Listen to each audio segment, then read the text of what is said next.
Fall of 2022, I put all my money into buying 4 Bitcoins at $18,000 each. That's about $70,000 in total.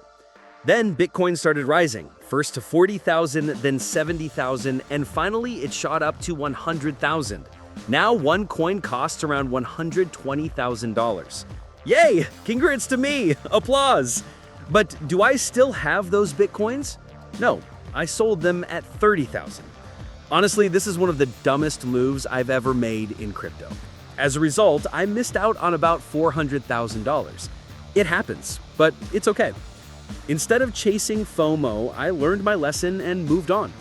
Sure, buying Bitcoin now is expensive, but there are other cryptocurrencies that haven't shown their full potential yet, and those are the ones we can profit from. So in this video, I'll tell you which cryptos to buy in 2025 to make some real gains. We'll think about what's next for Bitcoin and the crypto market in general, and we'll check out what can actually give you 10x returns.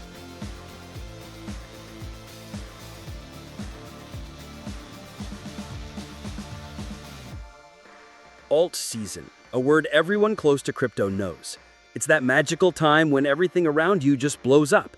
You don't have to figure out which coin to buy because everything is going up. It's like the world is bursting with bright colors. But that was back then. The last full alt season we saw was way back in 2021, my first year in crypto. And as far as I remember, money was made out of thin air. Any coin you bought gave you multiples. That was the time when Doge grew 100 times, our native Solana jumped from a few dollars to 250, and hundreds of other coins brought people tens of exits. For me, the two coins that stood out were TVT, which grew from 30 cents to $1.5, and CAKE, which you could buy at $1 and sell at $30. But that was 2021. The recent altcoin pumps haven't been that impressive. Sometimes there were mini trends. Coins like Sui or Pepe spiked, or there was the meme season in autumn when memes gave dozens or even hundreds of X's. I made over $100,000 then, but later lost it all. So yeah, there were moments of growth, but on a market scale, a true alt season like in 2021 never happened again and probably never will. We have this alt season index. It was strong in 2021, weaker in 2022, and after that, just small spikes and drops. Basically, not much. But I think this fall or winter, altcoins will finally get some breathing room. We'll see some growth, not like in 2021, because the market isn't what it used to be. Still, I believe 2 to 5x is possible. What does that depend on? Dominance. Simply put, dominance is the percentage of money in Bitcoin. Right now it's over 60%, and for even a minimal alt season, it needs to drop to around 50%. So let's look at coins that could potentially grow this year. First, our favorite Ethereum. It's currently around $3,000. Wait, not $3,000, but $3,500. It was $3,000 when I wrote this script. Not great, I know. But once at its peak, Ethereum was almost $5,000, back when Bitcoin was $60,000, not $120,000 like now. So there's still room to grow. Honestly though, I wouldn't rush to buy it at the highs. Ideally, wait for a correction around $2,500 to $2,900 or up to $3,000, though I'm not sure we'll get that chance. I got lucky and bought at $2,100, right at the bottom, but not much. Why should Ethereum grow? Every time Bitcoin hit new highs, Ethereum stalled. But once Bitcoin calmed down, Ethereum started catching up. Money slowly trickled into it, and I think it will be the same this time. Plus, we already have an Ethereum ETF. Basically, rich American grandpas and billionaires can invest in Ethereum without really understanding crypto. Most buy Bitcoin, but when they realize Bitcoin's too expensive, Ethereum becomes the next option. Funds do all the work for them. The second coin is Solana. Similar story. While I was writing this, it grew nicely. But if we get a chance to buy around $140 to $150, I think it's worth it. It also has an upcoming ETF launch.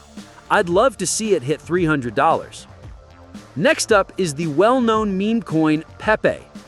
Everyone who's been in crypto remembers how it blew up quickly, gaining tens of X's. Its market cap peaked over $10 billion. Now it's about $5 billion. Last time, Pepe grew alongside Ethereum. When Ethereum rose from 2,400 to 4,000, Pepe tripled. Ethereum has already moved up this time, but Pepe is lagging. I think you can buy Pepe on the dip and patiently wait for 2 to 3x. After that, let's talk about coins with real potential, not because of hype, but because they generate revenue. Over the last year, the crypto market realized that all those Starknets and ZK Syncs, they're tech that almost nobody uses and they don't make money. For example, Starknet made just $14,000 last month, ZK Sync only $50, and those projects have market caps in the hundreds of millions. The money they make isn't even enough to pay their teams. Think about it. Which company's stock would you buy? One making $1,000 a month or one making $10 million? The answer is obvious. So, the next tokens I'll mention are all profit-oriented. Uniswap. It's a real product people use. Their Uni token is around $10 now. If it dips to $8, $9, it's a good buy. The goal is to see $30, a 3x. Plus, everyone's hoping they'll add staking and share profits with holders. ENA, the token of Ethena platform. They have their own stablecoin you can stake. The team does regular buybacks. Price is 40 cents now. It was $1.5 at peak. There's room to grow, but better to buy on a dip. JUP, token of decentralized exchange Jupiter on Solana. I bought it at 50 cents in 2024. Now it's about the same. They have a working product, steady income, staking, buybacks. When Solana rises, JUP should follow. AVAX, a modern blockchain, fast and techy. In 2021, it was almost $150. Now around 23. If you buy near 20, you might see 50, 60 when altcoins grow. There are also coins I like but are already expensive. For example, HYPE from Hyperliquid Exchange. Bought at 11, sold at 13, and now almost 50. Not keen on buying at 50, but if it drops to 30, maybe. Or Fartcoin, a hyped meme coin, but price is high. Still, a dip could make it worth considering for 2-3x. Remember, nothing in crypto is guaranteed, just like life. But if you think clearly, analyze well, don't chase FOMO, and don't believe in fairy tales, you can make solid profits. If you like this video, don't forget to subscribe to my YouTube channel, Alpha Wave Finance. Thanks for watching.